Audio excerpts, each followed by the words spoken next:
विदिशा पहुंचे अभिनेता आशुतोष राणा। विदिशा के बारे में कहा, पूरे दुनिया को यहां से भेजा गया शांति का संदेश।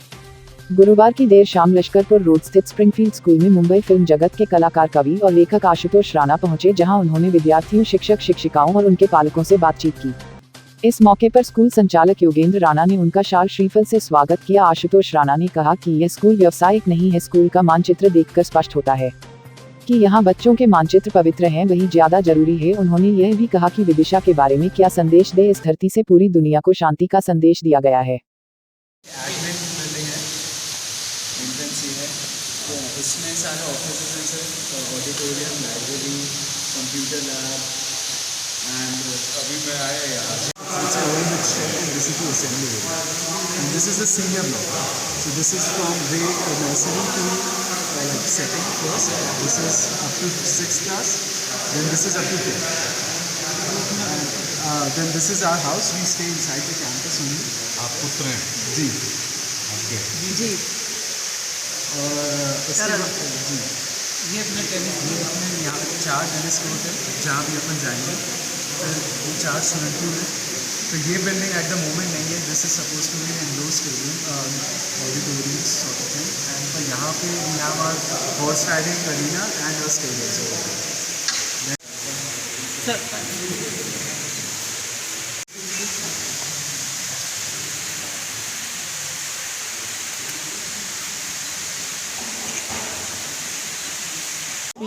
Guests and delegates with great joy and immense and Mrs. Meenal ma'am, Honorable Director Karan sir, our respected principal Mrs. famous Bollywood actor Mr. Ashutosh Rana sir.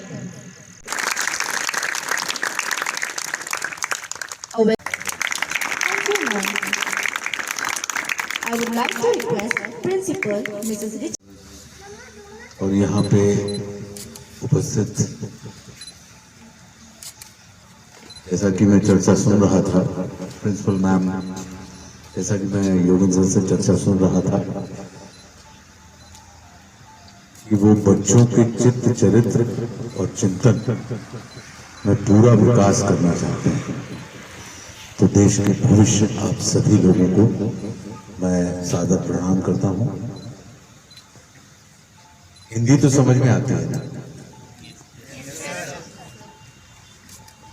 क्योंकि जब हम छोटे थे तो हमारे पिताजी ने, हम गाडरवारा के रहने वाले हैं जैसा कि बिटिया ने बताया, हमारे पिताजी ने हमको हायर एजुकेशन के लिए जबलपुर में क्राइस्टचर्च स्कूल हुआ करता था उस समय, जो हमारे मध्य प्रदेश का बड़ा रिनाउंड और बड़ा रिस्पेक्टेड स्कूल था। तो हायर एजुकेशन के लिए हम 3 भाइयों को उन्होंने जबलपुर भेजा।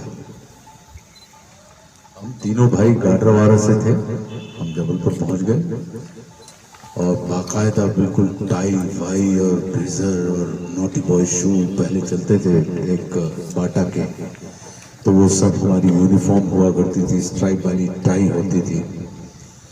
भैया ऐसे आ जाइए, मुझे कुछ ये बच्चे नहीं दिख रहे हैं। तो और हर 7 दिन के बाद संडे को माता पिता को उनके बच्चों से मिलने की अनुमति होती थी। हम हॉस्टल में रहते थे।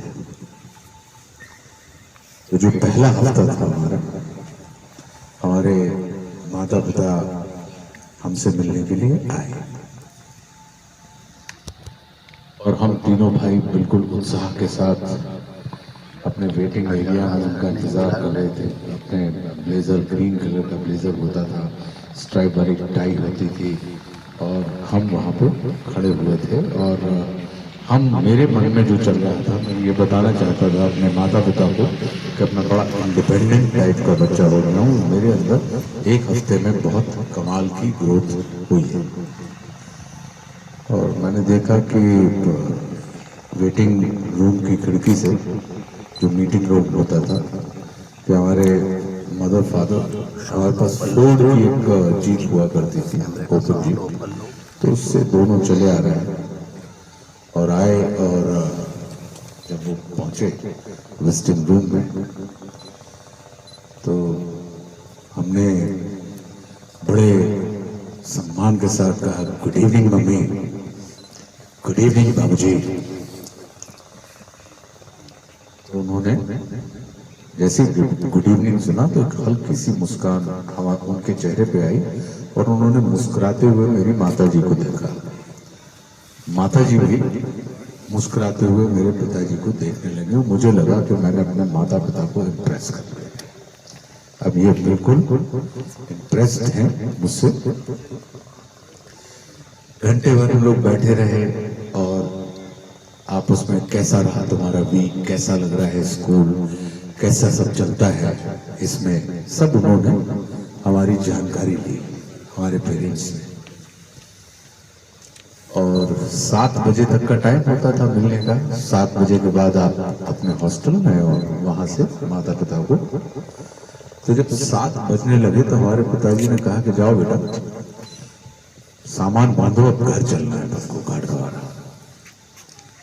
मैंने पूछा क्यों जाना है घर? बोले बेटा हमने तुमको नई चीज सीखने भेजा था, पुरानी चीज भूलने नहीं भेजा था। मैंने देखा कि जब तुम घर पे थे तो घर पे तुम अपने बड़ों के चरण स्पर्श किया करते थे और आज 7 दिन की हवा में तुम्हारा चरण स्पर्श गुड इवनिंग में बदल गया। मैं ये नहीं कहता कि गुड इवनिंग या गुड मॉर्निंग कोई बेकार संबोधन है, बड़ा अच्छा ग्रीटिंग का तरीका है, लेकिन बेटा मुझे उसकी अच्छाई बुराई की जानकारी नहीं, लेकिन मैं ये जानता हूं कि चरण स्पर्श पर बड़ा सुख है। तो जो शिक्षा तुम्हें 7 दिन में तुम्हारे संस्कार भुला दे, तो बेटा मैं ग्रामीण आदमी हूँ, गांव का आदमी हूँ, मैं ऐसी जोखिम में अपने बच्चों को नहीं भेज सकता, क्योंकि मैंने तुम्हें यहाँ शिक्षित करने भेजा है, साक्षर होने के लिए नहीं भेजा है।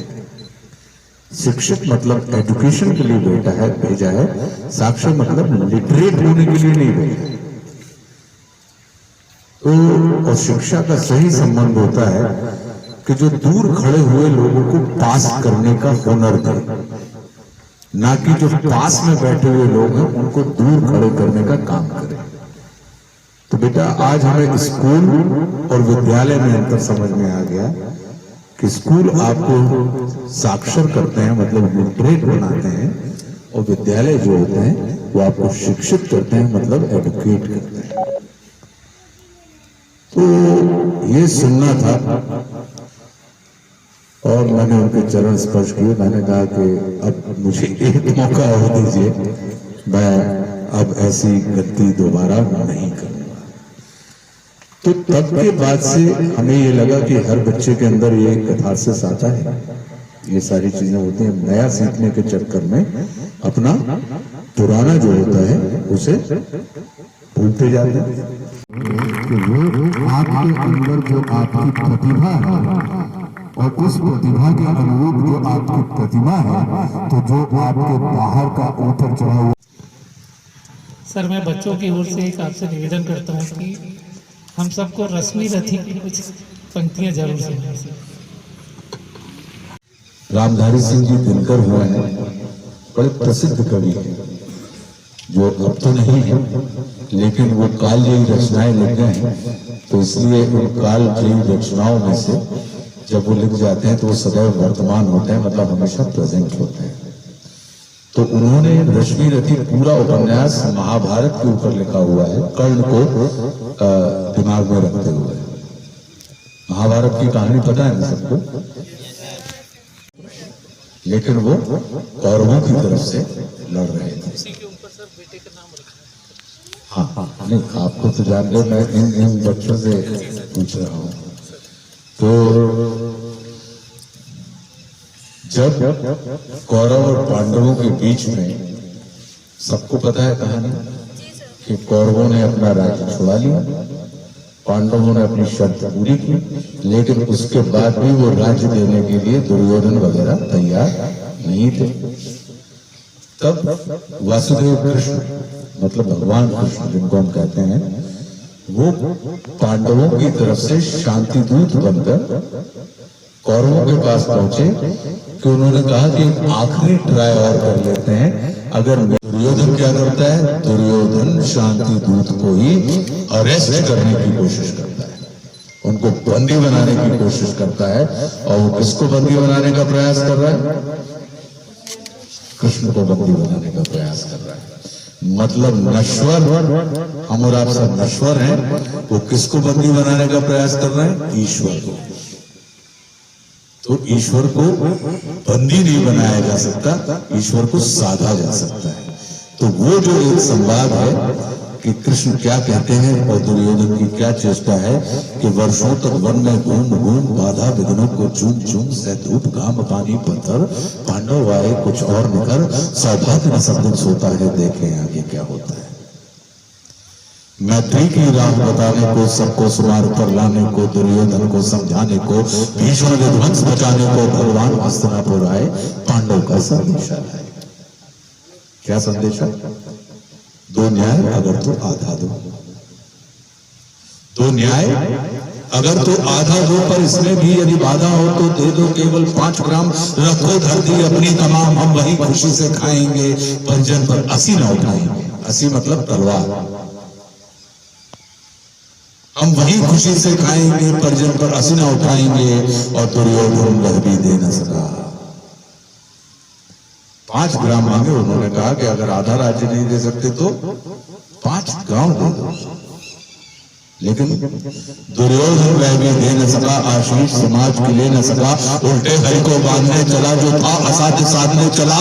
जब नाश मनुष्य पर छाता है, पहले विवेक मर जाता है। हरि ने भीषण हुंकार किया, अपना स्वरूप विस्तार किया और कदमक कदमक दिक्कत बोले, भगवान तुम्हें धोकर बोले, जंजीर बढ़ाकर साथ मुझे, हा हा दुर्योधन बांध मुझे।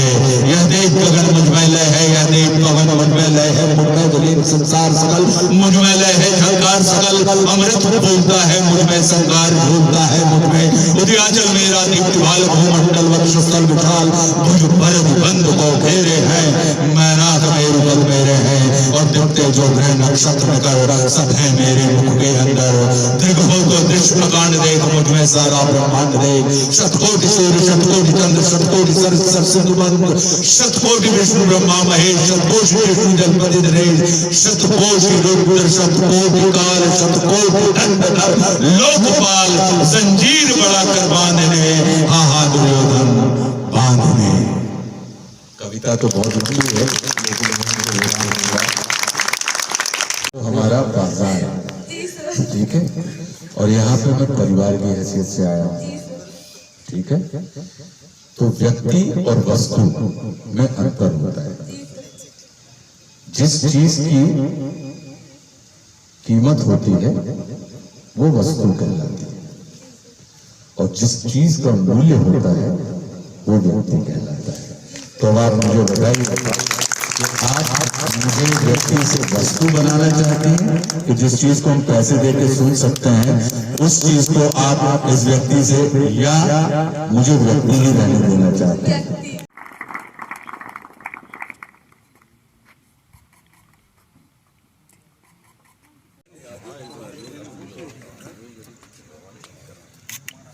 हो गया सर।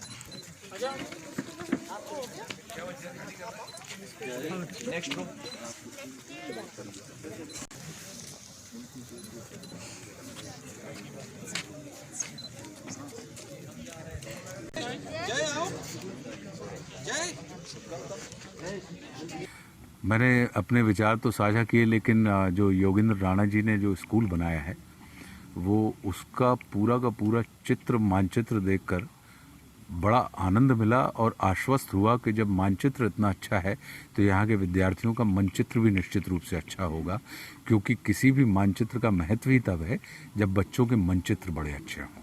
तो ये मनचित्र के ऊपर काम कर रहे हैं, तो मैं बड़ा अभिभूत हूँ और लग रहा है कि बड़े सोच समझकर और सिर्फ शिक्षा को व्यवसाय के हिसाब से नहीं, शिक्षा को संस्कार के हिसाब से योगेंद्र राणा जी ने योजना बनाई हुई है और वो फलीभूत होगी। विदिशा तो पूरे विश्व में संदेशा देता है। विदिशा वो जगह है जहाँ से पूरे विश्व में शांति और अहिंसा का संदेश गया हुआ।